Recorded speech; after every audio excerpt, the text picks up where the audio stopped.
Hub Urban Youth Leadership Meeting. I just have to, first of all, sorry. All right, welcome officially. This meeting has been a long time coming, right, Mariko? Right, Sunhee? Yes. Maybe you can wave. So today, I'm Lucy Price. I'm the Urban Risk Management Coordinator from IFRC APRO, and my co-facilitators today are, drumroll, Mariko, I hand the mic to you. Thank you, Lucy, and thank you, everyone. Thank you for joining. I'm Mariko Hirai, IFRC Asia Pacific Youth Delegate. Nice to see you all, and hand over to Sunhee. Hello, everyone. I'm Sunhee Kim, Director of Asia Pacific Disaster Resilience Center. It's good to see you all. So good to see you all. And really, we do want to see you. So please do turn on your cameras. We're one big family here. So today we're, as you know, here to discuss Red Cross Red Crescent opportunities and approaches to transform, influence, and inspire change in your cities through climate, disaster risk reduction, and resilience action. We're also here to celebrate all of the brilliant work already underway in cities in the region.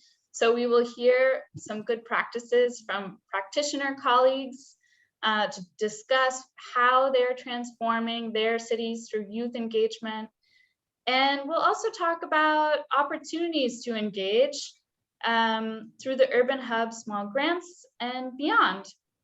So first, before we start getting into the trends, challenges, and opportunities in cities for urban youth engagement, we wanted to have a little icebreaker. We're gonna play a quick game of who's in the room. So the game works like this.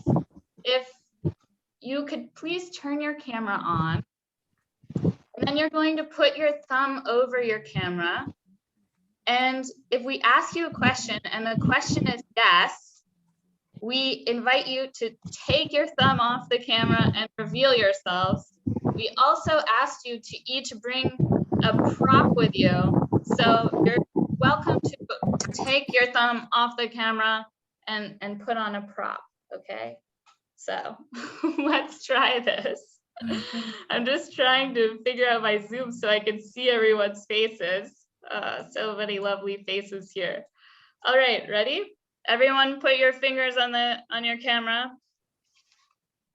Yeah, okay, it should all be dark. Mansoor, you have to put your finger over the camera lens. Also, Jessica. All right. So I think it will be hard for colleagues in PMI, I can see, but we'll pretend. So who here is joining us from East Asia? If you're joining us from East Asia, take your finger off the camera. All right, so I believe that would be Sunhee. And Mariko. And Mariko, kind of. Okay, who here is joining us Lucy. From Southeast Hello. Asia? Hello? Can you hear? Yes. Okay. Southeast Asia. Diana, Abdul Claire,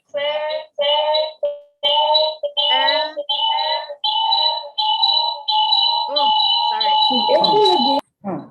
There's quite a bit of echo, huh? Sorry about that. And who's joining from South Asia?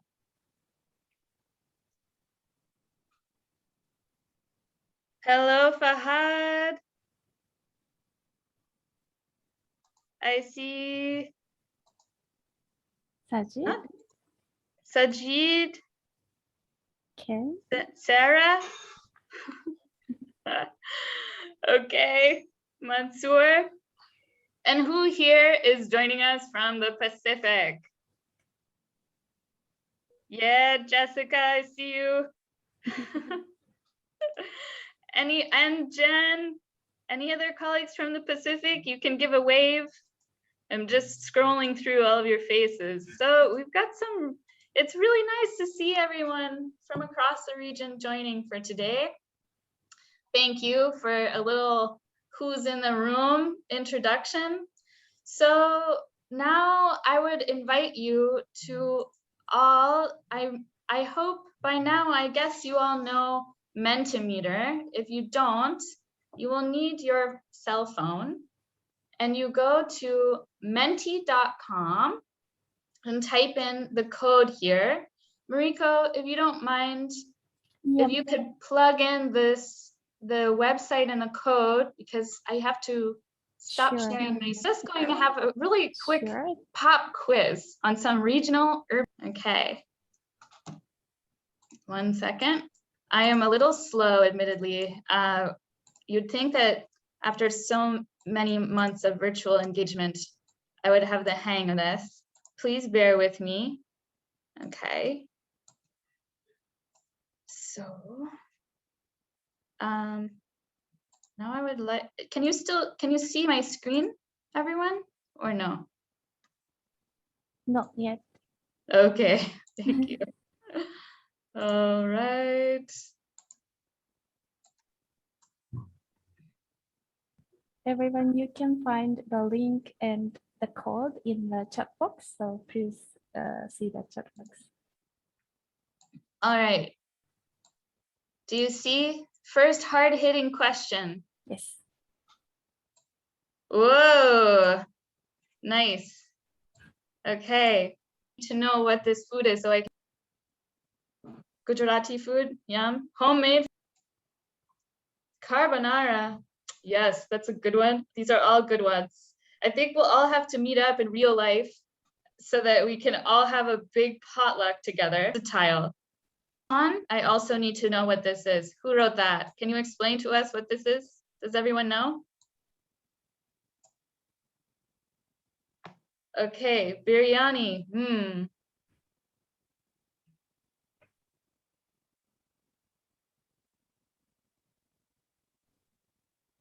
What is today, Okra. Joe? Yeah.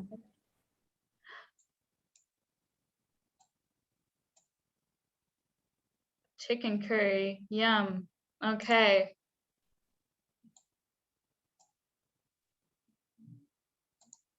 So 17 people.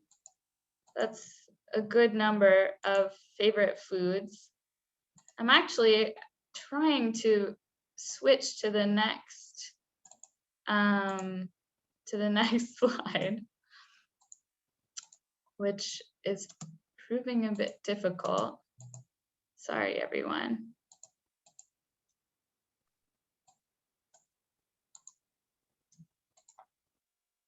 Okay.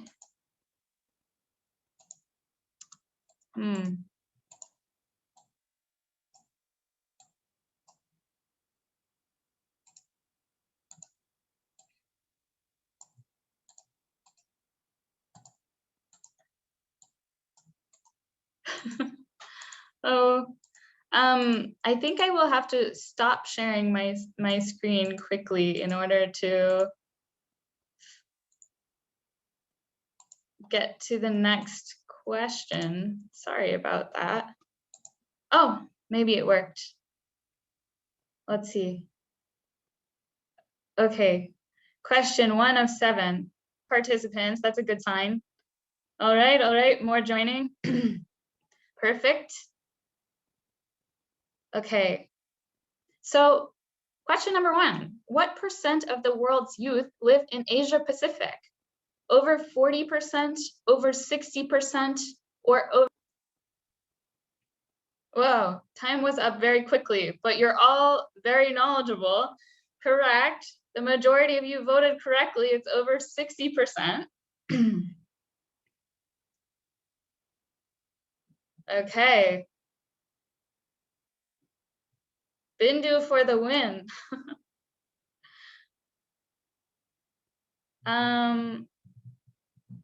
This was, I don't know this. Yeah, which city are you joining us from? Islamabad, Seoul, Port Vila, Vanuatu, Karachi, Beijing, New Delhi, Cagayan de Oro, Tegal Central Java, KL. Oh, wonderful. All right. Question 2 of 7, hard-hitting question number 2. Okay.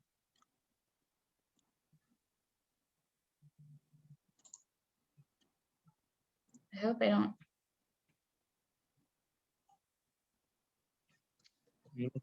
All right. By 2050, 1 in 4 people is expected to be over 60 or under 60 in Asia Pacific. Sorry, this is very quick. Yeah. By 2050, 1 in 4 is expected to be over 60. Okay. Oh, Diana and Puggy. Gotta watch out. Okay.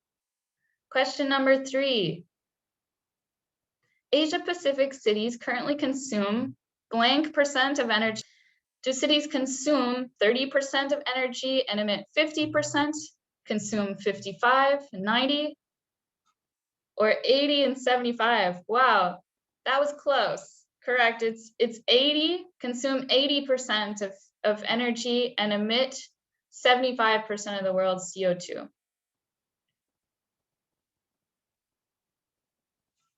Okay, Sunny and Tanapuan, wow. Okay, question 4. Oops. Oh, sorry, everyone.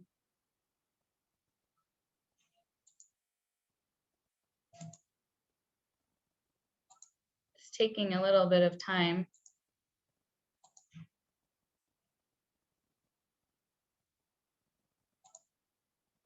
Okay.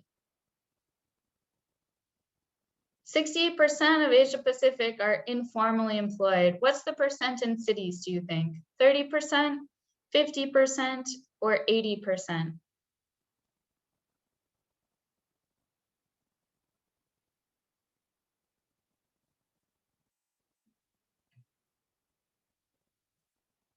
Correct. It's 50%. 50% of people living in cities in Asia Pacific are in the informal sector. Okay.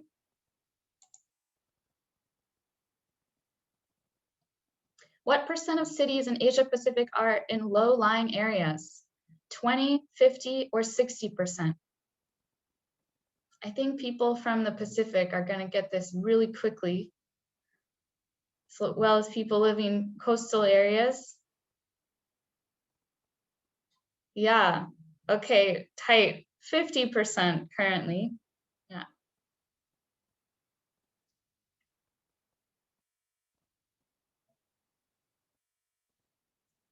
Okay. Bindu, you are on fire.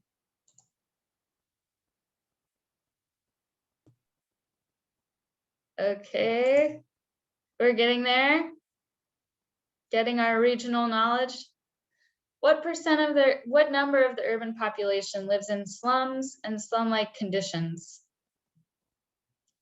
So you think a third, a fourth, a fifth?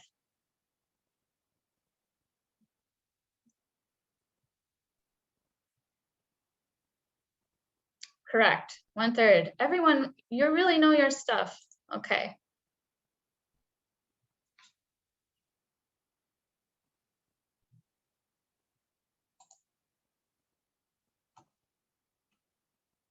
Seven of 7.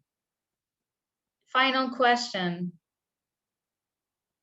Where have COVID-19 impacts been most severe? in urban or in rural areas?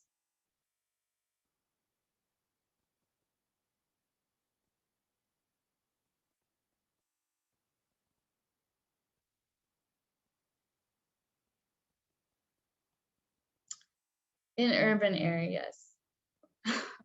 Okay, well, actually it should be in urban areas. There we go.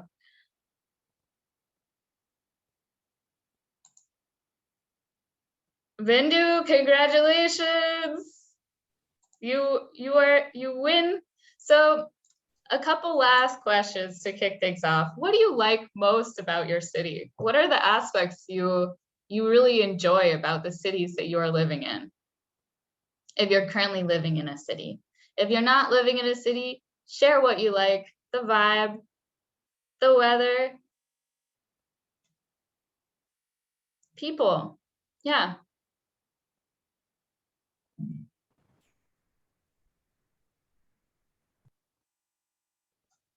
Culture. Beaches, lucky. Mountains, also lucky.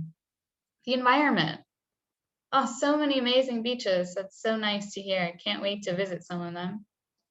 Community are nice. Infrastructure. Yes. Urban area. Beauty. Tourist spots. University. Convenience. Yeah. Okay. Last opportunity to add what you like about your city. I don't know if I'm seeing any new ones. The temple. Yeah. So we'll talk about this briefly when we get into what makes a city, and you all already intuitively know the answers. What do you find challenging about volunteering in your city?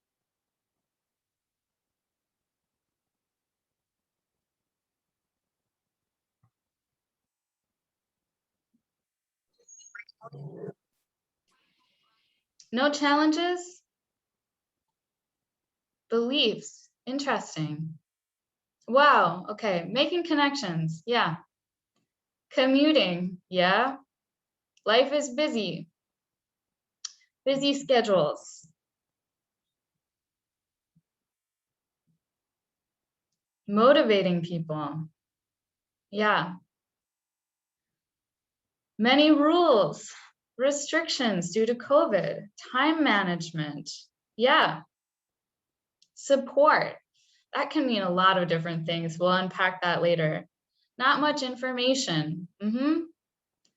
Okay. It's far. Yeah. It takes time to get from A to B sometimes. Okay. We're going to talk about these challenges. There's a lot of area to cover. The scale of cities, they're massive. Okay, exactly. Resources, yes, definitely. Does anyone actually just want to share a bit right now? You can unmute yourself and share some of your impressions about some of the challenges. Mariko, I don't know if anyone, feel free to raise your hand in the chat to just talk about it. If not, we can get into the rest of the presentation. You can type in the chat or you can raise your hand. Yeah. Feel free. Okay. So this is the end of Menti for now. Thank you. Once again, we will all remember Bindu's impressive record. Congrats, Bindu. Okay.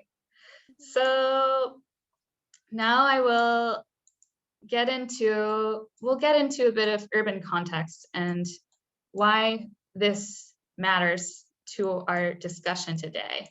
Okay, so again, bear with me, please. Just gonna share my screen again. Share the here. Okay, back to, can you see my screen? Not yet. Okay, thanks for your patience, everyone. I'm trying to share it, but It doesn't seem to want to share. Of course, in the moment of truth. Let's, now? It's coming. Yes. Okay. Do you want to make it presentation mode? Yeah, I will just, Yeah, now okay. okay, thanks everyone. Okay, so where were we? Here we are. Okay, so why urban? Is this the slide you can see? Why urban? Can you give me a nod? Yes. Okay, perfect. So why urban? Well, as you know, urban is like the new rural. You know, as humanity becomes increasingly urbanized, so too do disasters and crises. And as of 2019, I think you're all aware that Asia Pacific really reached its tipping point. So as a region, we became primarily urban. It's the fastest urbanizing region worldwide. It's home to 4.6 billion people, 60% of the world's population, and the majority of the world's megacities. As you very well know, it's also the most disaster-prone region worldwide. And so basically, we're here because IFRC and member national societies have been increasingly present and active in cities and urban settings to serve the most vulnerable, and have made valuable efforts in recent years to support the development of more resilient communities, especially in urban areas worldwide. And that resonates to us here in the Asia Pacific, where most of this urban work is underway. But there's still very much, it's still a very new and emerging topic within the movement. So, you know, it's kind of a no-brainer, given that Asia Pacific is the most disaster-prone region worldwide, that the majority of the world's population resides in cities, the majority of the population AP resides in cities, it makes sense that we address the urban context. And we're here to really understand jointly how you as youth can engage in your cities for impactful action today. So let's start off with some basics. What is urban? To make things a bit trickier, there is actually no standard definition for urban or a city. So, you know, different governments, scientists, and institutions use different criteria and methods to define urban areas as well as cities. So this commonly, you know, common criteria includes looking at cities through the lens of administrative jurisdictions. So urban boundaries relegated to administration. That can be municipalities or other local jurisdictions, as well as population size with minimum concentrations ranging broadly from 5,000 to 20 million inhabitants. Other criteria to define urban includes, you know, looking at economy or looking at the proportion of labor force employed in non-agricultural activities, as well as the availability of urban infrastructure, which many of you said when in our discussion about what you like about your cities. Infrastructure and services are huge. Urbanization is measured by a percentage in a city's population from year to year, so annual urban growth. Okay, what is urban risk? Urban risk is a subset of risk conditions found in towns and cities of different sizes, complexities, and locations. So this can also mean a lot of different things. So we look at processes and systems like urbanization, environmental transformation and degradation, concentration and density of population and economic activity, how things are spatially set. So spatial specialization, that has to do with location, population, industry, services, and commerce, as well as chronic day-to-day risk. So we looking at health, violence, accidents, human insecurity, and a lack of adequate levels of income and employment. So, and if you have questions, please raise your hand. I can't see the chat, but if anyone has questions, just give me a holler, we can address them. So when I asked what you like about the city and what your challenges are, you already mapped this out.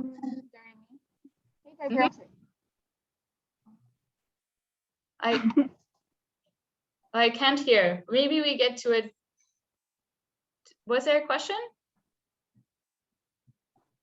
Okay. Urban context. You've already mapped this out very well when you talked about what you like about your cities, as well as some of the challenges. You understand the urgency to address humanitarian assistance. Urban context different. So to back up why we're here, maybe you've encountered this in your own work on the ground. The majority of humanitarian, and so, you know, we really need to better understand, when we understand the urban system and its complexities, we can enhance our role as humanitarian actors within it. So you can see here, these are kind of the basics when it comes to how we define urban context. If you can mute yourself, that would be really helpful. Thank you. So basically, you know, if there's anything to walk away with, urban context can be defined as the 3 Ds. What do I mean by that? Cities are dense, diverse, and dynamic. So, you know, in terms of density, urban areas have a higher proportion of built up area within defined municipal boundaries. We discussed this in the definition. Density also means a concentration of services and amenities, which many of you said you know, you like that about your cities. You have good access to universities, to cultural, religious opportunities, services. You've got also, you know, cities have, you're better well connected to things like hospitals, schools, as well as administration. So studies show that dense cities actually have higher levels of productivity, more innovation, shorter commutes, better access to services, green space, cheaper provision of public services, which all contribute to community resilience. So density is not a bad thing, but also, as we've seen from COVID, it can be an accelerant of rapid transmission of disease or even misinformation, which was also mentioned as one of your challenges earlier, right? So densely populated cities can really make the most vulnerable, the poor, the marginalized, the undocumented, the invisible, invisible. So it's difficult, it can be difficult to target and support those in need. When we talk about diversity, you also mentioned, you know, you like the vibe, you like the people. The diversity of cities makes things unique and makes cities thrive. So, but also that means that community, which is very important, community is not only defined geographically, but also you've got communities of interest, of culture, of resistance when it comes to crisis and displacement or function like livelihoods. And this means that there's a diversity of stakeholders that exist, which I'm sure you all know very well through your activities. So there's multiple layers of systems and power structures. And then cities are dynamic. They're highly mobile places. They're market-based with diverse livelihoods and income opportunities. But also, you know, urban income poverty cannot be understood solely based on national poverty lines, because unlike the rural poor who produce many of their own goods and food, the urban poor typically must pay cash for all basic items and have a much higher housing and transport costs. So cities host dynamic interlinkages between actors and systems, the built environment, and it's really intertwined with political, economic, and social layers.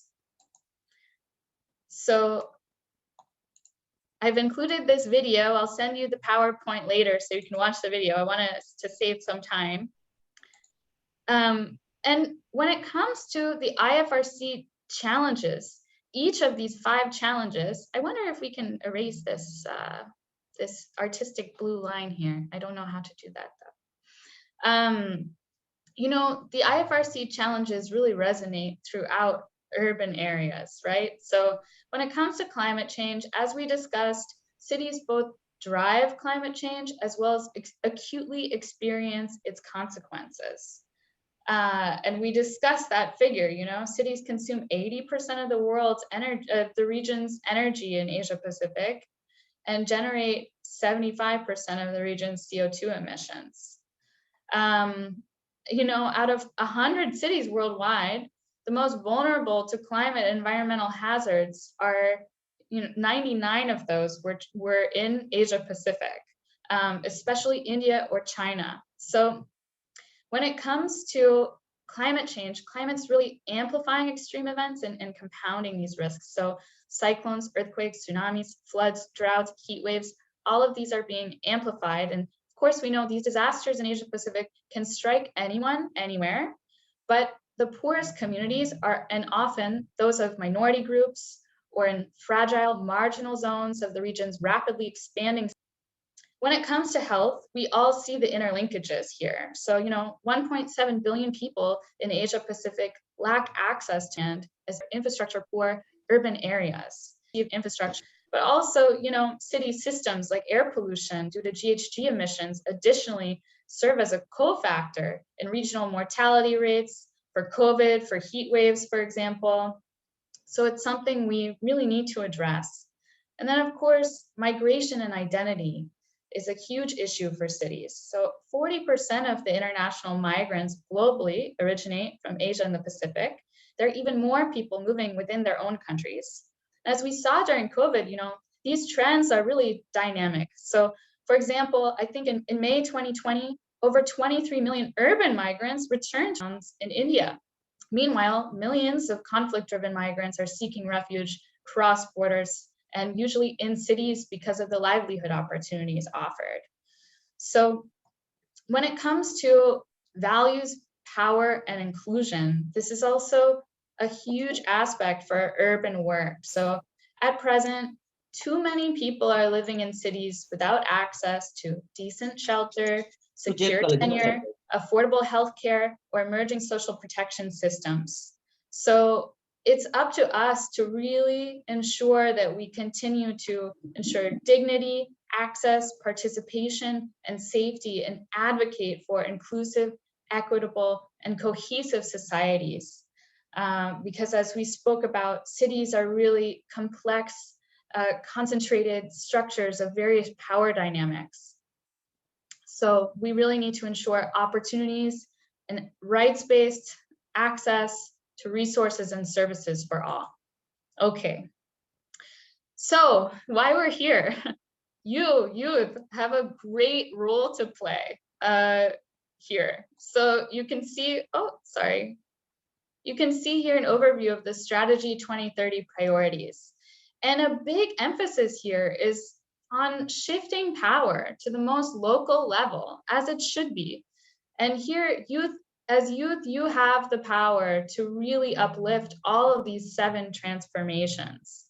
In terms of the 5 challenges, essentially, you're going to, in terms of the 5 challenges, it's stipulated in the IFRC strategy. Sorry about that. I lost my notes, so I'm just trying to share again. But basically, the IFRC strategy talks about the need for the right to support the right skills and the right knowledge in urban areas and to further develop these. So as youth, you have immense potential.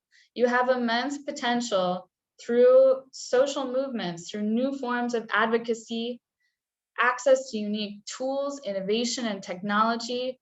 You've got really amazing energy, passion, and creative solutions to bring to the table. And you have access to your communities around the region and worldwide. Here are some barriers that you're probably familiar with.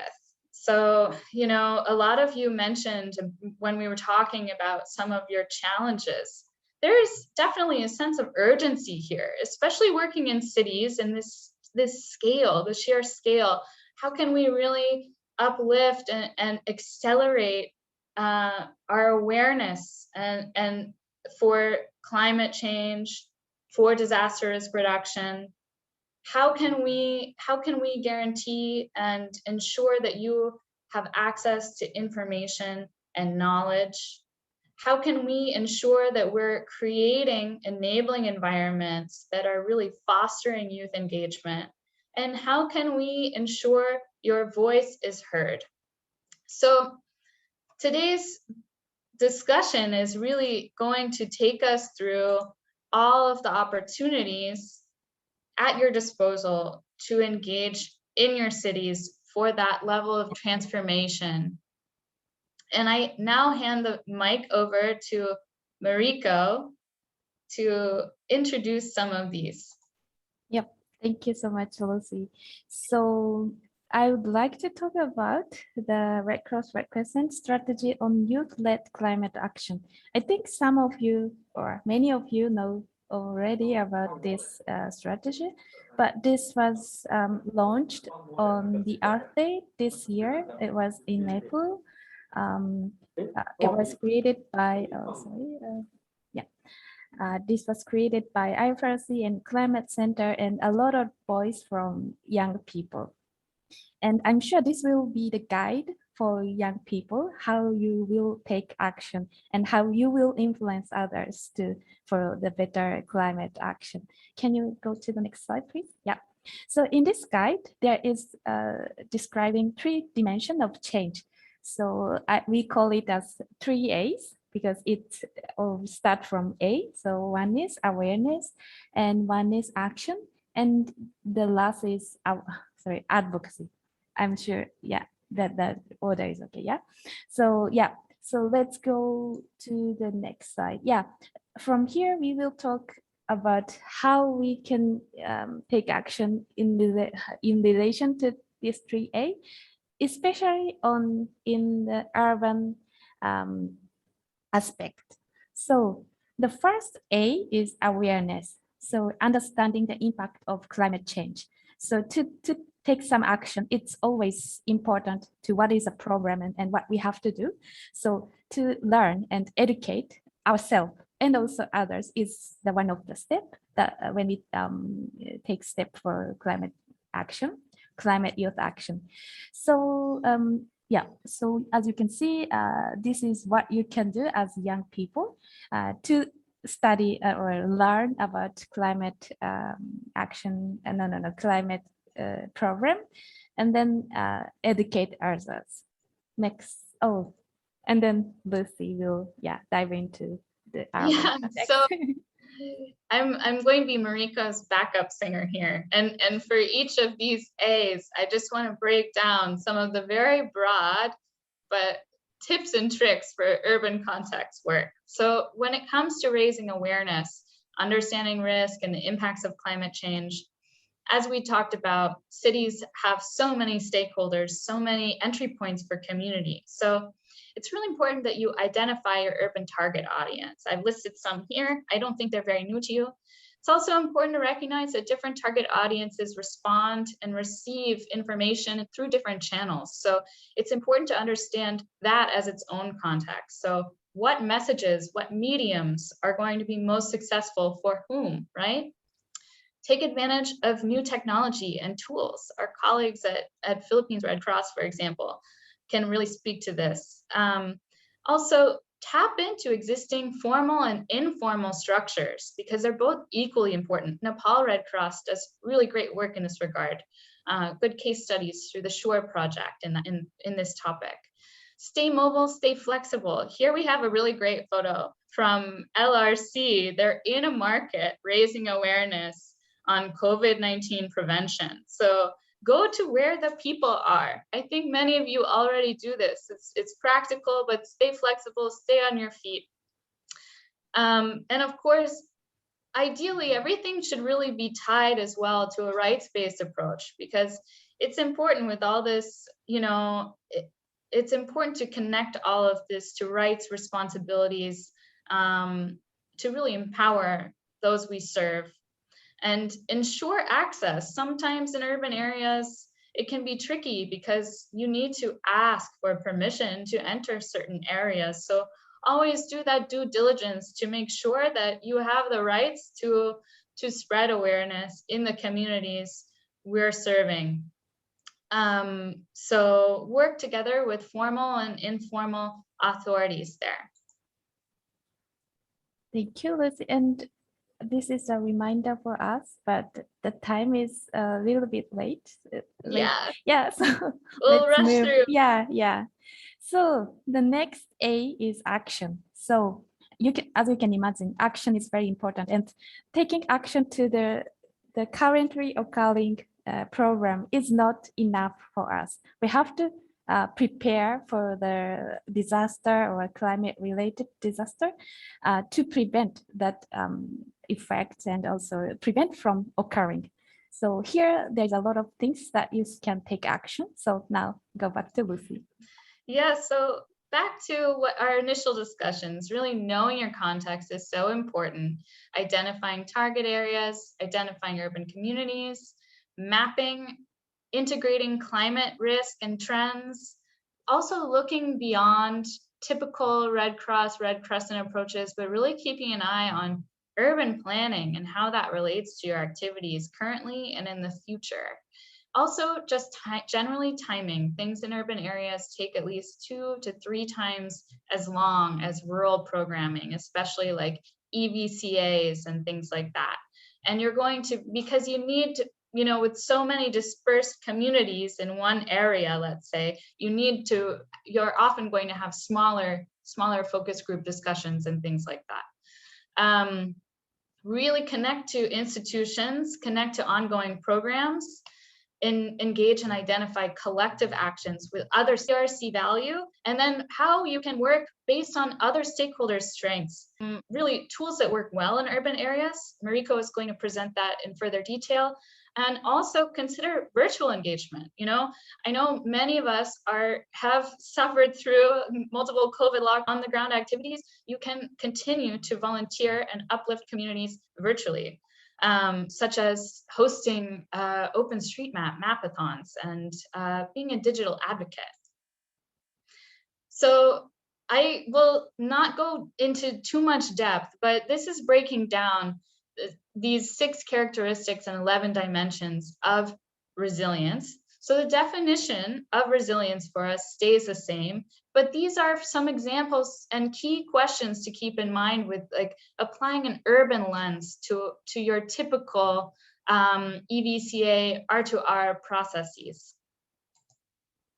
And the Urban Action Kit is a really great kit which contains an introduction to urban concepts, followed by the following modules, and these are all very cost-effective. In terms of tapping into ongoing programs, this is a really quick overview of some of the urban DRR resilience and climate action projects underway in the region. Yeah, the last A is about advocacy. So making your voice heard where it matters. So it's also important that we have to tell the decision makers and your policymakers that we are affecting climate action, etc. So advocacy is one of the pillars that we have to take action. Yeah, yep. And you as youth are dealing with this topic on multiple fronts. So it's really about ensuring youth participation in decision-making at all levels of management, governance, and service delivery. So advocate within your national societies, work together with your national societies to really integrate your voice into every level of decision-making, advocate to institutions, this is a great entry point, or to local governments, across communities, really strengthen your leading role. And this really is, a huge aspect of your power is the ability to connect community voices of those most vulnerable to decision-making processes.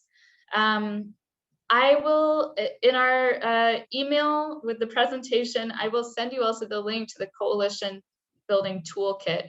Building or joining coalitions in cities is really important to help you advocate and scale up your work. So look around, determine what coalitions already exist or not, and identify common goals with other stakeholders to address those. And as always, promote networking and exchange of knowledge and learning, which is why we're here today. And of course, all of your impact on the ground is directly feeding into these global processes driving global ambition. Yep, so this is taken from the strategy, climate strategy. You can find a lot of toolkit existing, so you can use if you think it's relevant from the strategy and from this list. And you can find 3-dimension list, as you can see one on the screen, and then age also. So which toolkit is aiming for which age, etc. So this is about the guide.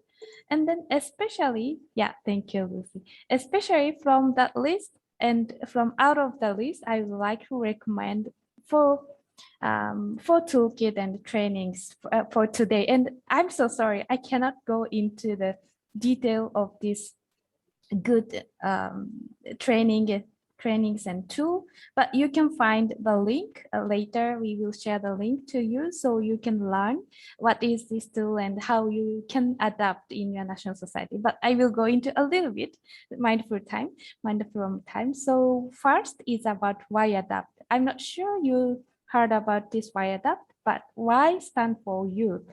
And this is a training to know climate climate disaster risk, and also how to plan your climate action in your national society or in your country and in your community. And actually this is a new toolkit, but new training, but already Philippine Red Cross and North Pacific countries have already implemented this training. So we can learn from them. And then, yeah, if you would like to try, we Climate Center already published online version of facilitator training. So if you are interested, please feel free to contact us so that we can discuss how you can adapt in your country's concept and the situation in your country. Same goes to children's climate card, as you can see on the screen. So this is also new. So I have not much information which national society have implemented this card, but this is also playful, very visual, child-friendly learning tools, the card. So when you go to the website, you will find how cute and how easy to learn. And this is targeting children. And also this is available in one language. And if you are interested in translating in your national language, that's also good. So this is also feel free to contact us. And then goes to the right, PASA Youth. I also not sure you are familiar with PASA Youth, but PASA Youth is also training for volunteers regarding safe shelter and settlement training. So this is also Philippine Red Cross have implemented and already having a good example there. So we can learn from the Philippine Red Cross, and also we are now trying to do online training. So if you are interested, again, contact us. And then lastly, I'd like to mention about YABC. So YABC is a toolkit that youth can learn by doing, by heart, about nonviolence and peace, but combining those climate-related training and YABC, the impact of that training will be bigger. So we also recommend that to combine the training, not just YABC, not just PASA Youth, etc. Combining YABC tool or method would be more impactful. So that's why, and some national society have already experienced. So yeah, and that's it from my side. Thanks so much, Mariko.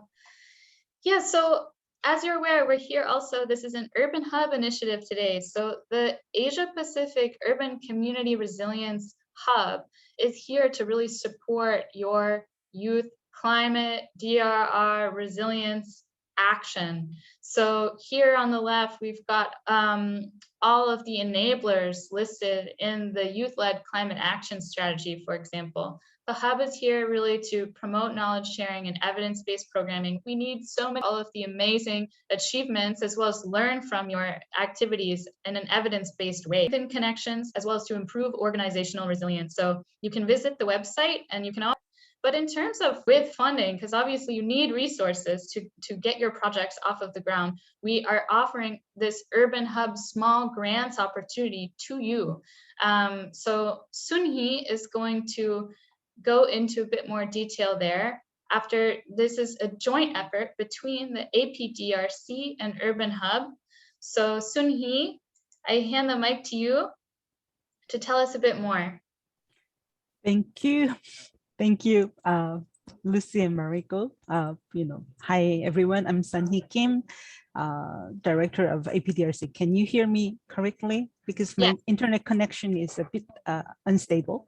Yeah, I assume that most of you haven't heard about Asia Pacific Disaster Resilience Center.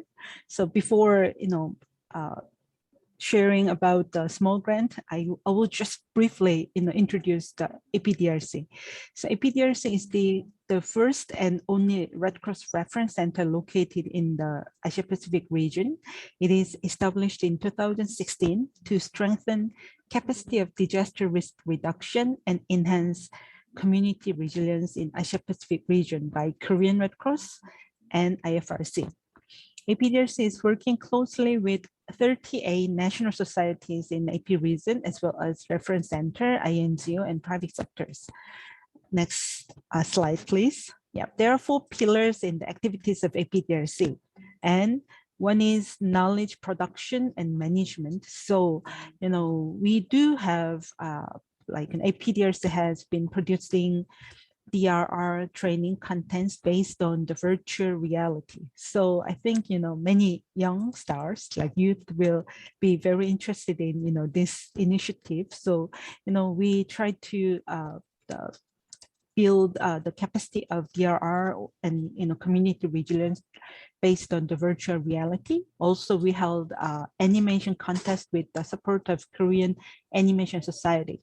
If you visit the APDRC website, you can see a very funny and informative animation, in English.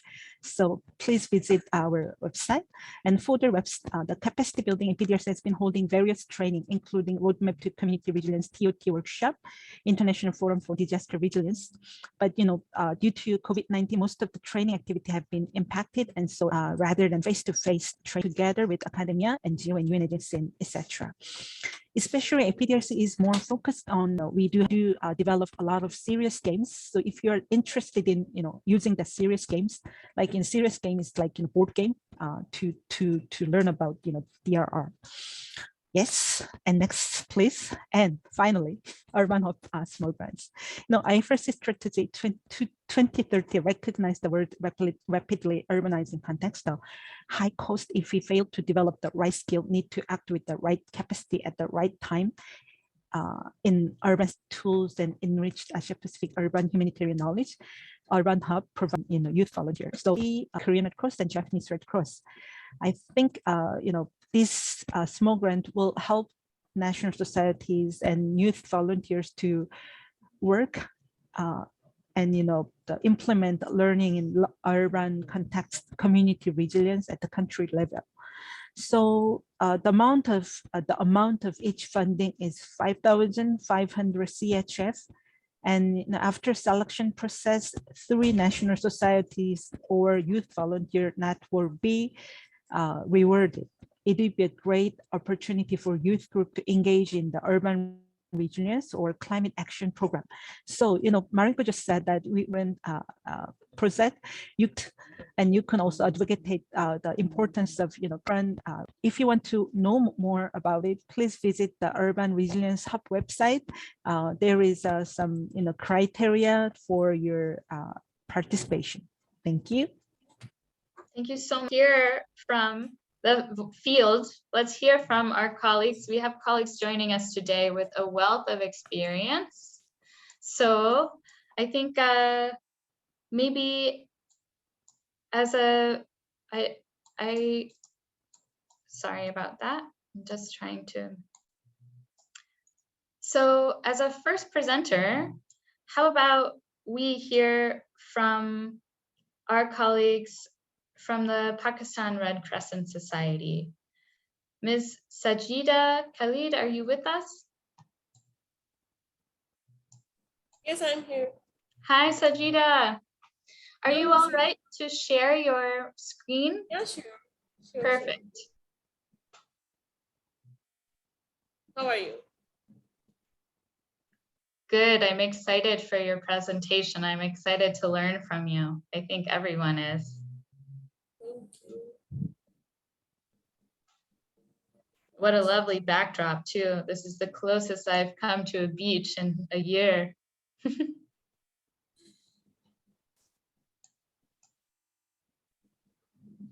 Just a while the screen shares. No worries. Is everyone still with us? Can you give me a thumbs up? Are you still here, awake, ready to learn? Okay, good. Excellent, excellent. Any questions in the meantime? Oh, I can see now the chat. Okay, call for proposal. Most of Okay, it from me. yeah. As usual, feel free to just type in any of your questions in the chat.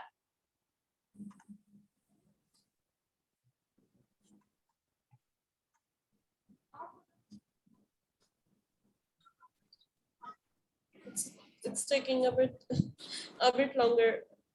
I'm not sure if you can see the screen. It says you've started screen sharing. We can't see it yet, but hopefully. 1 second.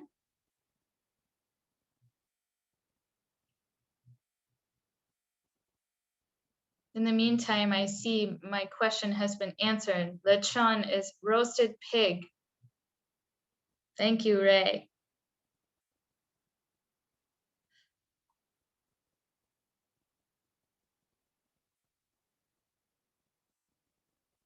No other questions or comments in the chat?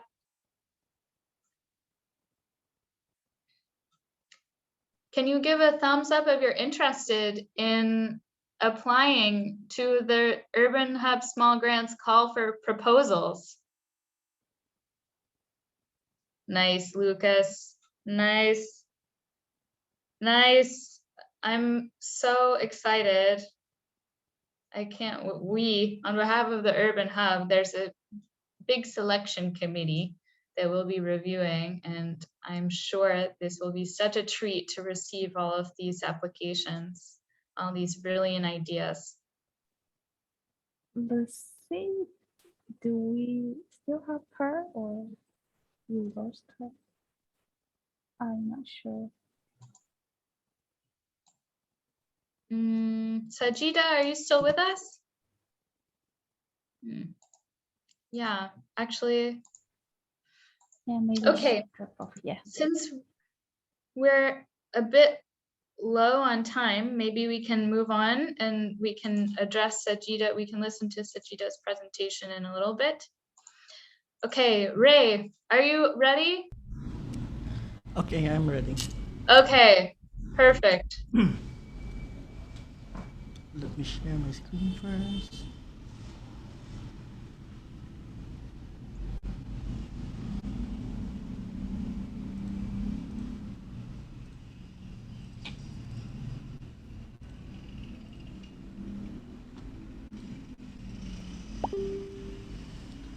So everyone, is my screen on? Yes. So hello everyone, I am Rayloyd A. Boloron, a volunteer from Philippine Red Cross. I volunteer for 7 years and a youth instructor, first aid instructor, and youth facilitator. And now, I will be sharing our initiatives here in Bohol, our local actions, youth-led initiatives for climate action. This is in conformity with the United Nations Sustainable Development Goals, specifically the SDG 13, 14, and 15. The Why Adapt and YAPE and the RCRC on Youth for Climate Action. So, this is our background. Behold Bohol. So, Bohol is not so urban but a developing province. So, you will know why. So, Philippines. So, this is the Philippines, and the red one, that is Bohol. Let's zoom in. This is all about Bohol. This is the context. Bohol is situated in the center of the Philippine archipelago. It is the 10th largest island of the Philippines. It is surrounded by 75 smaller islands. And the capital city is Tagbilaran, and it is home of the world's smallest primate, or known as the tarsier.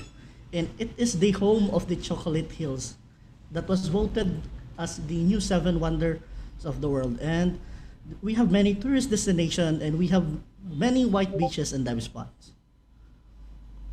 So here are the tourist spots, the tarsiers, the islands, the seas, the forest. Okay. So being a tourist destination comes with an environmental risk, such as beaches are littered with trash like plastic containers, glass bottles, and other residual waste. And mangroves were affected due to expanding infrastructure, and some of the trees were cut down for expansion and the development of buildings. So here are the pictures of what happening in Bohol. So garbages, due to expansion of roads, trees were cut down, and the receding mangrove forest. So the next, how did we work to reduce the risk and provide climate action and enhance the community resilience? So this is our initiative before the pandemic and during the pandemic. First, we have this mangrove planting. We planted more than 500 propagules in order to rehabilitate this mangrove forest. So this is in partnership with the Kabiling Law Now. It is a local youth organization that want to help to rise or address for climate action in what's happening in Bohol. And the Department of Environmental and Natural Resources, it is a government agency, so we partnered with them. So our next activity is this: tree planting and vegetable growing. So as we seen, this was planted near the roads because trees were cut down for the expansion of the roads. So as part of our activities, during October last year, the RCY month celebration, our youth volunteers managed to plant a total of 40 fruit-bearing trees composed of avocado, rambutan, and other fruit-bearing trees in Bohol. Next, we have our coastal cleanups. This is a two separate schedules. This was during the International Coastal Cleanup Day or the Earth Day and the RCY celebration, and as a community outreach. So here is what we've done. So we pick up garbages for the public beach resorts, clean them, and we segregated the waste and dispose it in partnership with the local government. So small strides eventually lead us to deep waters. So RCY Bohol mounted a coastal cleanup with a handful of volunteers along the shores of Bikini Beach and Dawis Bohol. So several kilograms of waste were recovered from the beach. So waste ranging from tiny plastic and fish nets were recovered from the shorelines. So this is a small initiative, but we do it every time when we can. Due to restrictions due to COVID, we are limiting this since we cannot have a face-to-face meetups, we managed to pause first because for the safety of everyone. So here are my tips on how to engage our youth. So first is connect with youth peers. I know we have some friends, we have some connections with them. So why not make them into a volunteer or engage them or connect pandemic, but we are not only facing the problem of pandemic, but we are also facing the problem of climate change. We don't need a big like a. This idea will grow. Small initiatives we can know on how we can focus in helping the climate action for the climate action.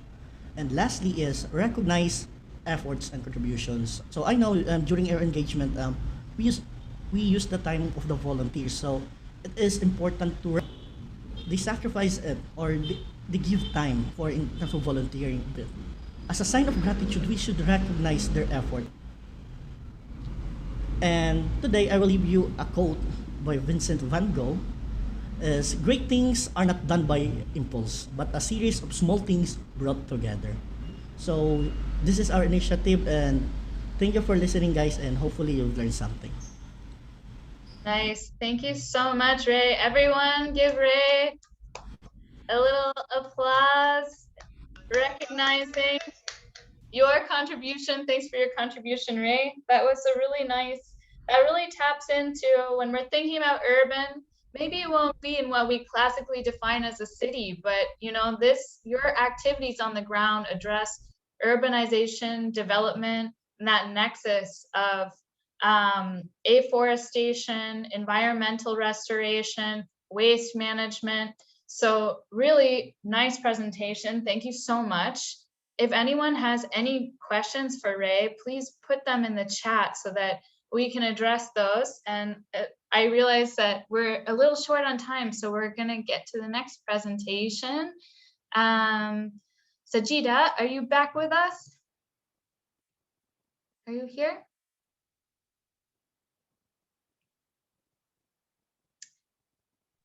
Yes, I am here. Wonderful. All right, let's give that screen sharing a second shot.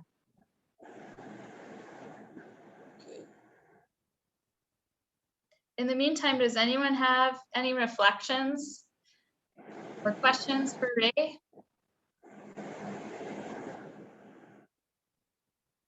Feel free. Raise your hand or just unmute and share.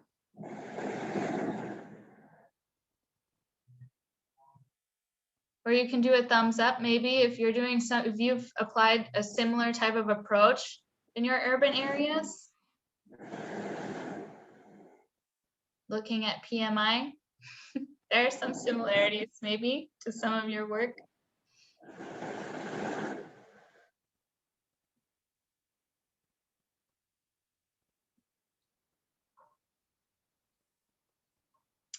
Is everyone okay with maybe a 10-minute extension today since we're a bit slow? And that's all my fault. I am learning slowly not to talk so much. Next time I promise a shorter presentation. Okay, perfect. A few people can say 10 minutes. Yeah, Ray, you're getting lots of nice compliments in this chat. I hope you're reading them.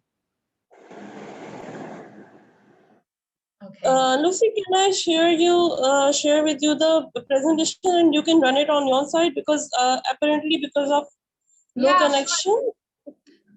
Of course. Okay. How about you email it to me and I'll prepare that while we jump into the next presentation then. So that's perfect. Tushar, That's perfect. Yeah, that's Tushar, perfect. Are you ready? Yes, I'm ready. I'm sending my presentation to you. Excellent. Thank you. All right, take it away, Tushar.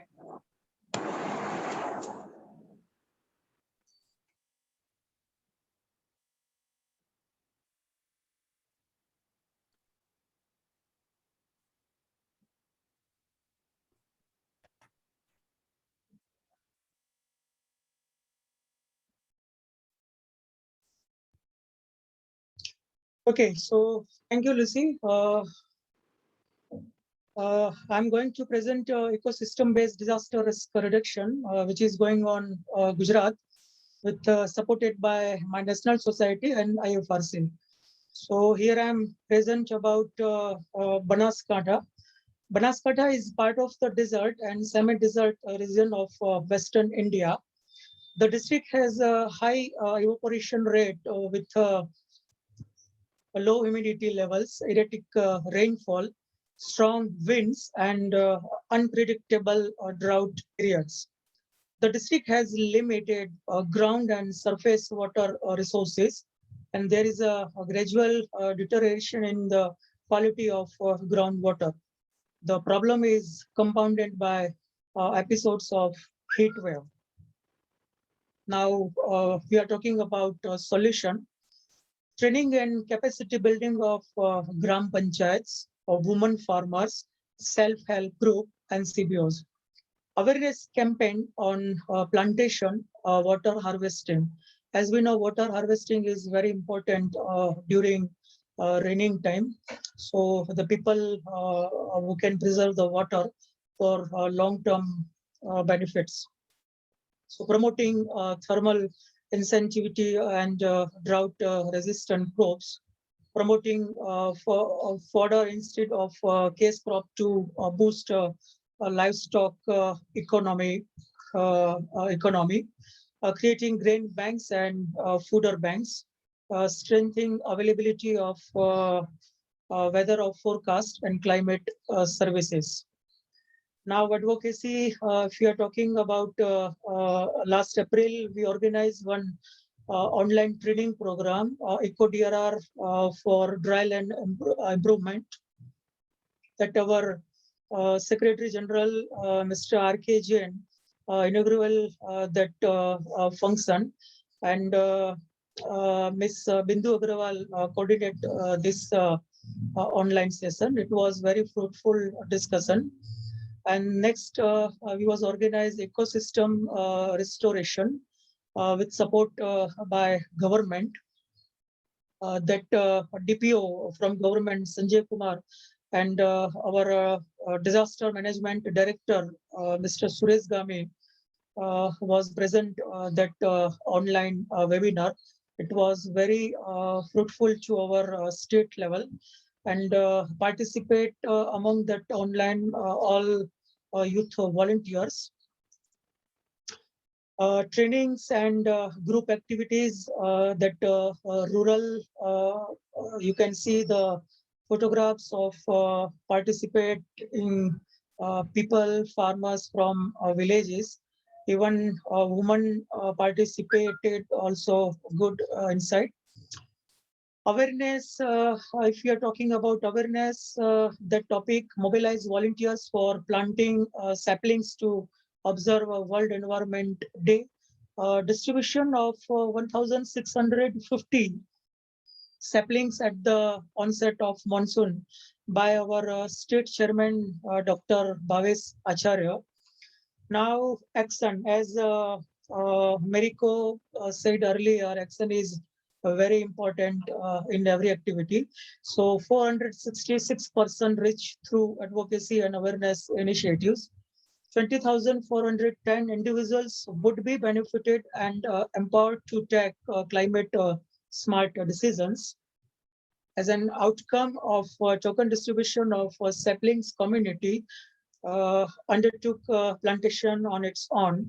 Youth volunteers from 3 colleges have been trained. That is very important, and our youth in Gujarat, in India, are very active. So among that 3 colleges, we involve these activities. Students empowered to access weather forecast will now OPT for and tell peers on adopting drought-resistant species will act as ambassadors of agroforestry. As Mariko and Lucy said, YBC. So we already involve this YBC toolkit for this activity. Villagers pledged to undertake sapling plantation of more than 8,000 saplings. So that was the result and achievement about our ecosystem-based disaster risk reduction program. And we will continue, and hopefully we achieve more and more and involve more and more youth participate for this program. Thank you.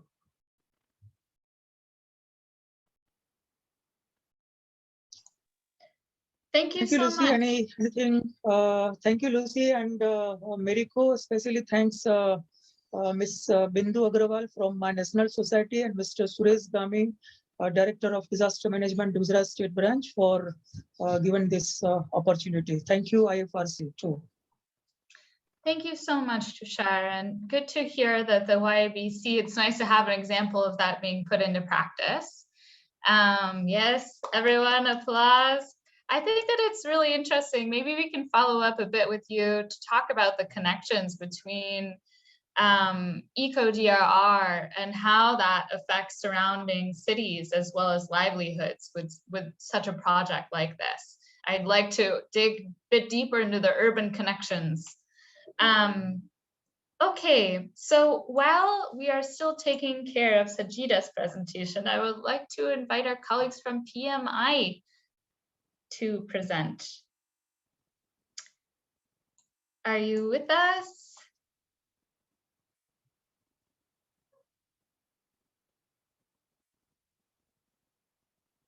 Mic check, hello?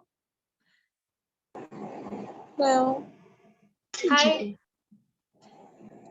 Hi, I can see our colleagues from PMI Take here on the line. Can you hear us? Yes, we can. Hi, are you ready to present? Yes. Share screen. Wonderful. And do please introduce yourselves. I think, as with everyone, you've been such troopers. This request came very last minute, and so many amazing people stepped up to the plate. So nice to see you. Nice to meet you. I hand the mic over to you. Okay. Thank you for giving us the opportunity for speaking. First of all, let's introduce ourselves. My name is Anggrenis Ganingsih, and my name is Ika Laili. My name is Kotrunida. And we are here as the representative of Forpis Tegal Regency. We here would like to share one of our work plan that was called Beku. But before we explain our work plan, we would like to explain a little bit about Forpis. Forpis is a Youth Red Cross forum that works under the supervision of Indonesian Red Cross. Forpis members consist of representative Youth Red Cross from each unit who have participated in the selection, interview, training, and inauguration from the Indonesian Red Cross. Okay, for the background of our program, in our surroundings, there are many nails stuck in a tree. This caused by humans that utilize trees for their own benefit. For examples, there are flyers for promotion and election campaigns that plug in the trees. There are also some citizens that use this for their trade benefit, where they use nails to set up their stall. Maybe we can't feel the effect for now, but it might damaging our future.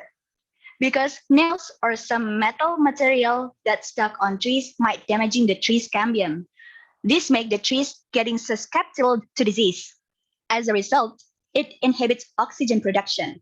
It also can cause the wood strength decrease and may causing the tree falls. And of course, it will disturbing the environment. There are also many nails that scattered on the road. This is caused by people who are irresponsible. And also, there are some workshops that deliberately spread nails on the road for their own personal benefit. It will cause traffic accident, which is very dangerous for all of the street passers. And now we would like to show a video about our program. Please, we'll share screen now.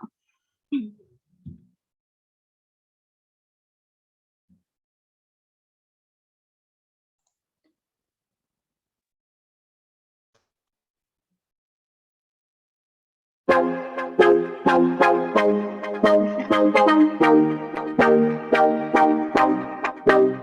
no patience, look at his face and in his eyes. He's been way bound to the die. Always taking chances, all those conversations. Don't know if he'll make it, don't know why he even tries. Say, oh, I am a believer. Oh, don't know how I'll be if I'm not free to take a lead.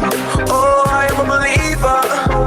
Oh, ground beneath my feet, but I don't flee cause I believe. I'll stay down to the ground. Stay down to the ground. Stay down to the ground. Ground.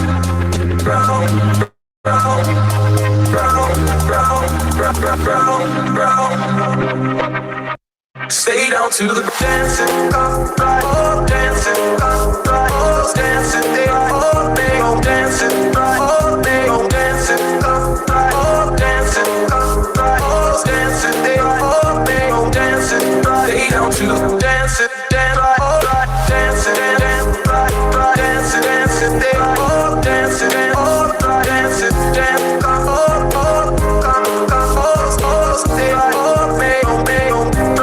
stay down to the ground. Say, oh, I am a believer. Oh, don't know how I'll be if I'm not free to take a lead. Oh, I am a believer. Oh. Okay. Thank you so much. Wow, PMI. Okay, thank you. So, Go ahead. sorry. Still have a little bit explanation about our program. Welcome to explain. Continue. Okay. So this program was called Beku, that stands for Bersipaku, or in English, clean nail. This is one for Tegal Regency work plan. Our goals for these activities are saving trees from damage that caused by humans, minimize traffic accident, and preserving the environment. This program has been implemented in February 2021 by 940 members. As shown on the video, 6 boys and 3 girls. For these activities, we can only choose 9 members due to pandemic, and our headquarters restrict the number of members that join these activities. And we divide it into 3 routes. Within these activities, we walk along the road for 1 until 2 kilometers away, while looking for trees with nails that stuck on them. We pick up the nails that scattered on the street using magnet, and when we find a tree with nails stuck on it, we pull it out with the tools that we already prepared. We are grateful that the success rate for this program is around 80% from our target. We hope in the future we can continue this program and we'll get more support from everyone. That is for the explanation. Thank you everyone for listening. Thank you, everyone. Please give our colleagues at PMI a round of applause. I'm really impressed by these nexus solutions we're seeing, right? So like really tackling waste management, ecosystem restoration, pollution. You know, the transport sector in cities is a huge contributor to GHG emissions. And so by really having these kind of nexus co-benefit effects of things like picking up nails, which as Ray says, that could be really perceived as something like starting off small, which has a big cascade impact. So thank you so much. As usual, please write any and all questions in the chat box. Of course, my computer is freezing. So hopefully when I open up Sajida's presentation, you'll be able to see. Let me give that a try. Sajida, are you still with us? Yes, I'm here. Okay. Let me know if you can see your presentation. Oh, come on. Oh, I can see it now. Oh, beautiful. Okay, great. Okay, let's start. So here I will be talking about the RC opportunities for how we are engaging our volunteers, our youth leaders in the areas of disaster risk reduction, climate action, and for enhancing the community resilience. So before going into how are we contributing, let's give a quick screenshot of what our city is like. It's the largest city of Pakistan, basically the 12th largest city in the world. And it's the most populous city of the country with a population of almost 16 million. The city is hub of opportunities, but again, it houses a number of challenges.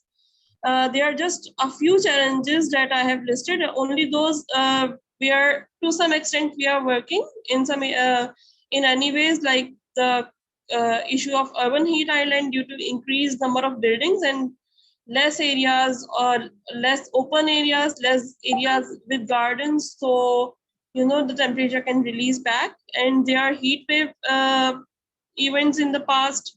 Like it started like in 2015 and then it goes on every year. And since then it has taken lives of many precious lives. There is a lack of green cover, there is the issue of pollution, and then the erratic rain pattern has ended up with urban flooding. And in the health area, there is the issue of access to facilities, basically the commute issues, lack of resources, and again, lack of awareness specifically in context of COVID-19 pandemic. And then due to pandemic, there have been a loss of jobs, and due to pandemic and lockdown situations, the access to distant workplaces have resulted in the lack of commuting options. So next slide, please. So how we are working in the areas to address the challenges to the extent we can in the capacity of our branch. Next slide. So in Sindh branch, there is an emergency response force. This force, basically the city is huge, so it is divided into 7 districts according to the, based on the government distinguishing. And then Pakistan Red Crescent Society Sindh provincial branch has adopted the same district system, and we have established emergency response force individually in all the districts. Whenever there is a training opportunity, all volunteers are selected from all the districts, and on basis of equity, and volunteers are trained.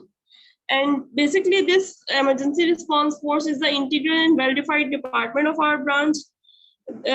Through this emergency response force, we engage, train, and prepare people at community level, at school level, at university level, and using the professional volunteers at institution level to prepare them to act again, provide response in the different emergencies. So the department facilitates and works on a multidimensional approach to train volunteers and deploy them in different activities. Some of the activities that we have been doing for the last decade, you can say, are emergency response and relief activities. Besides those, there are field assessments, data collection activities, specifically after the COVID pandemic for different projects. There are mass vaccination campaigns, there are medical camps, heat stroke camps, there are event-based medical camps. And then this force that is working in the 7 districts, the volunteers are selected, trained, and they participate in different kind of projects. Let's go to next slide to have an overview of what our current projects are, how a glimpse of some of our projects. There is a project ongoing with the support of UNDPs that is based on strengthening tsunami and earthquake preparedness. And volunteers were involved in visiting the areas that are more prone to disasters related to tsunami and earthquake.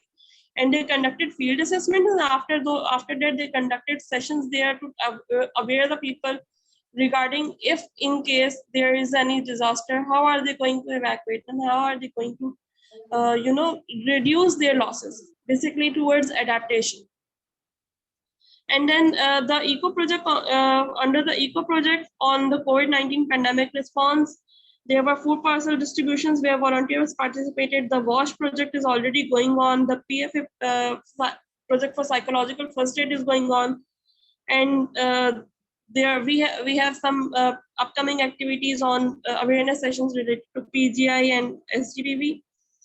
Then there is another project going on small scale urban response project, where we are taking all of our emergency response activities on software, so we can our control mechanism can be improved, and volunteers can provide support in case of disasters more effectively, and we can provide timely support.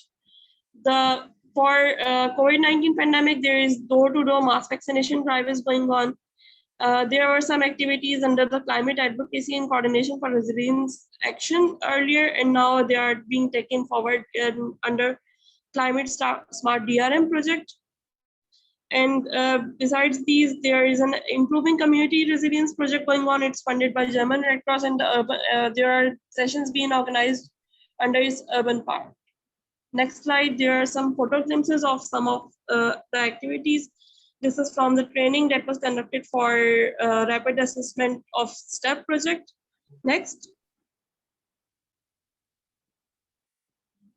This is the on-site picture of field assessment, and then next there is a awareness session going on COVID-19 response. This is the picture from early when the COVID pandemic was quite new, and earlier volunteers were trained on it, so they can provide door-to-door awareness to people. Next. There were plantation activities under the climate action project. Next. Food parcel and hygiene kit distribution under Eco-Wash project. Next. Yes, this is currently going on. The mass vaccination units are being established in different areas, and then this activity is also currently going on. The health and hygiene sessions are being undertaken in the communities identified under the ICR urban project. Next. So some tips and tricks on peers for providing RCRC services more effectively in an urban setting. There are some recommendations that we always give our volunteers, that before you hit the community, you should know your community and your audience, their backgrounds, their language, their dynamics, and you should confirm your goals with your team, the project leaders, who are actually assigning you the task, so you can clear your confusions before you access the community, and you are very clear. Volunteers itself, when they are in community, they are leaders, so they have to be very clear on what they are doing and why they are doing. While undertaking the activities, they should be very focused on the 7 fundamental principles of the movement, and they are always advised to exercise active listening and empathy towards the community in whatever project they are involved in, whatever ways. And the very important thing is they have to know their exit strategy, which makes them aware of what are they doing and why are they doing, so they don't say or they don't do any activity that lead to deteriorating the image of organization or putting them into any problem, because that's an important aspect while you're providing assessment or relief activities. Next. And the climate smart DRM project is mainly working with on advocacy area, and there are activities being planned. Some activities have already been done for awareness, and now they are working towards advocacy and action. Next. Yes. Any questions? If not, then thank you from my side, and thank you for listening. Any questions for Sajida? I also can't see the chat box. Any questions? Wow. Let's see here. Okay. Everyone, please give Sajida a round of applause.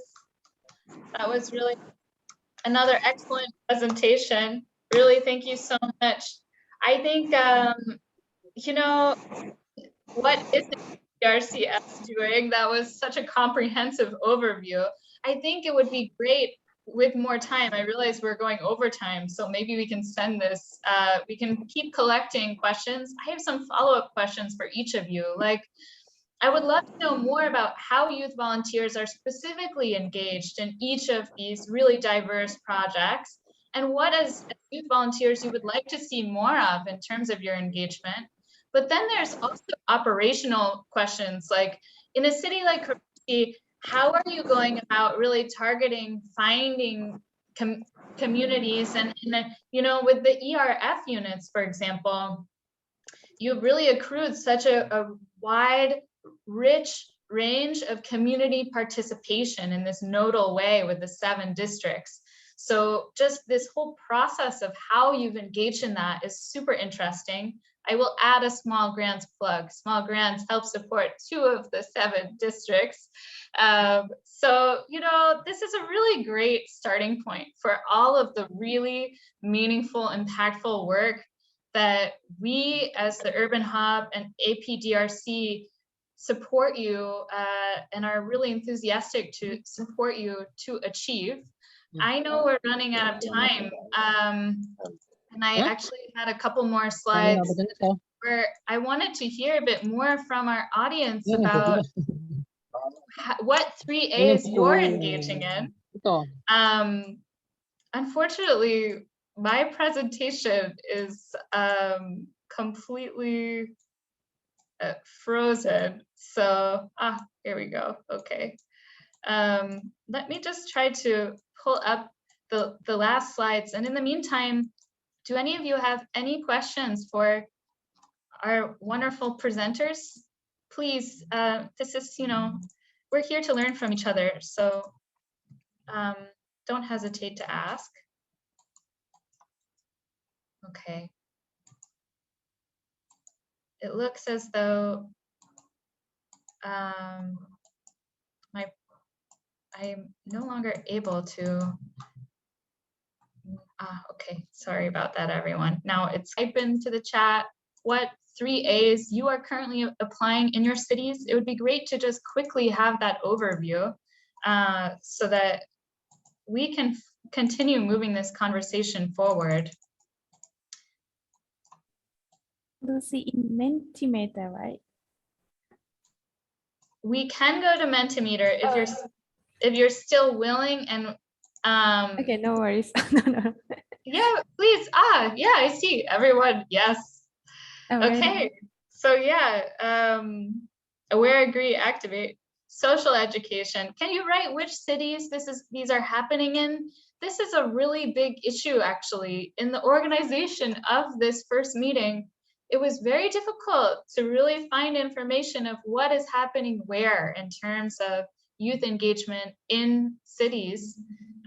So I think that would be also a really great next step for us. The hub is here to really collect all of your good practices, to really dig deeper and share and disseminate all of the great work and learnings you're achieving. So please do keep that in mind. I wish if my presentation wasn't broken, I would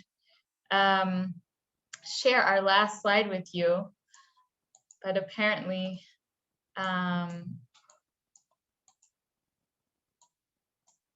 let me see if I can.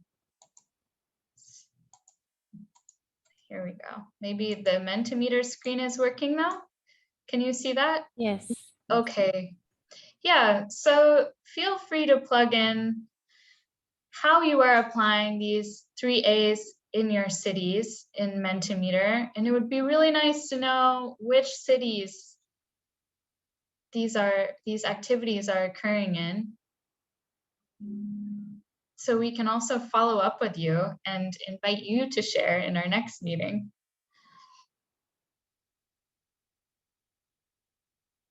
Or you can just unmute your mic and share. That's okay too, if you're sick of Mentimeter. Okay, health and hygiene. I still don't see any city names or places or national societies. This makes it a little difficult for us to get back in touch and track what's happening where. So do please type that in your response, or type it into the chat to clarify. campaigns, so important. I think that there are so many inspiring sessions which we could design following this introduction, you know, how to target or how to really rev up your advocacy through coalition building, for example. We can focus on dig deeper into the tools. So this was another question which we included. So what topics would you like to learn more about? As a hub, APDRC youth community, please do let us know what you would like to learn more about, what type of support you would like, or even if you would like to host your own webinar through the hub on a certain approach or activity you are leading in your cities, let us know. I don't believe you, and I find it difficult to believe there are no topics that you would like to learn more about. I think that we have a curious bunch here, but maybe a tired bunch. Pasa, great. Okay, yes to sharing of youth actions. Why adapt? Why ABC? Okay, so we can consider today's first meeting as a general, very general introduction. Youth, Leela is writing, grants, youth engagement. Okay. Starting the actions. Yeah, where to start? Entry points for engagement. Yeah. Anything else? Or anything you would like less of? You could also just please write less so that we can distinguish. But to help us hone our support, right? So as a last slide, which I don't think we are, I don't think I'm able to share the presentation. Youth framework. Which slide? Oh, unfortunately, I added it right at the last minute. Oh, okay. So basically, I just wanted to wrap up. You know, we at you, especially at youth as a community, we at APRO, we as a big family, we are all here to support your youth leadership. And there's such a wealth and breadth of amazing activities occurring in urban areas, and we are really here to continue to support you in sharing your youth actions and supporting you to lead in and with your communities. So the Urban Hub and APDRC, we are here to support you in that. We're here to offer technical support. We're also here to offer resources to support you. So we are happy to, call upon us. I see here requests for PASA, YBC, YADAPT.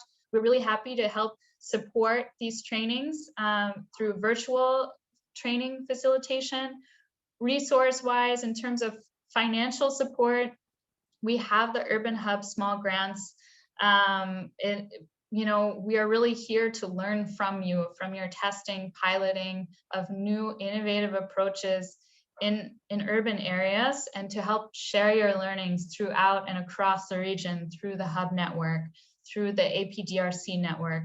So do please apply and drop us a line if you need any support, if you have any questions with that. We have also, as part of the registration, please register. Mariko, if you could plug that in one more time, do register so we can send the presentation to you. I will also include the text of this presentation so you are able to translate that, to adapt it, and really advocate for more urban action in your cities.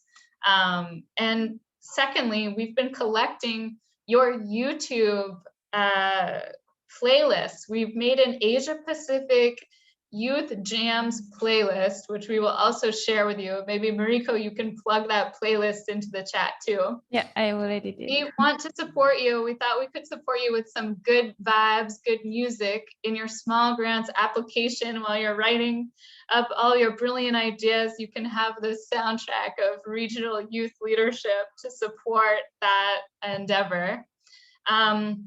And yeah, please do write in the chat what you would like to see more of from us, or we're happy to follow up with more meetings. This is just the first of many to come. So thanks so much. I'm gonna stop sharing my screen so I can see all of you. If you can just turn your cameras on and say goodbye, see you later.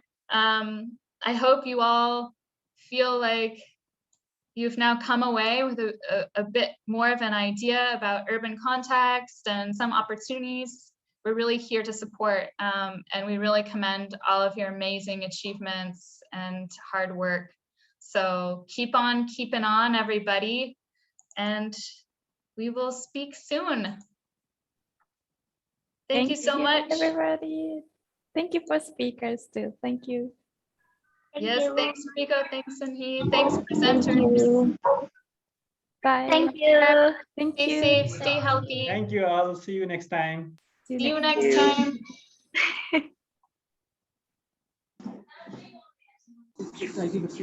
Okay, Bye. we'll end this meeting. Thank you so much, everyone.